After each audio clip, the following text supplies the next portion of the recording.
Welcome back to my channel PM collections and vlogs. ఇవాళ vlog వచ్చేసరికి మేము రాతిండి ఇడ్లీ పాత్ర తీసుకున్నామండి అమెజాన్లో. సో 3 స్టెప్స్ వియానో కంపెనీదండి. సో ఓపెన్ చేసి చూపిస్తున్నాను, చూడండి.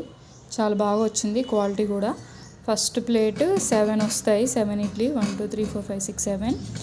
అండ్ సెకండ్ది 5 అండ్ నెక్స్ట్ 4. సో ఇడ్లీ మంచి గుంట అండి, బాగానే పడుతుంది పిండి కూడా. సో ఇలా ఉంది ఓవరాల్గా 3 స్టెప్స్, 4 5 అండ్ 7. ఒకదానికొకటి మనకి వెనక చూడండి ఇట్లా గ్యాప్ ఇది కూడా ఉంది. సో కాస్ట్ వచ్చేసి 7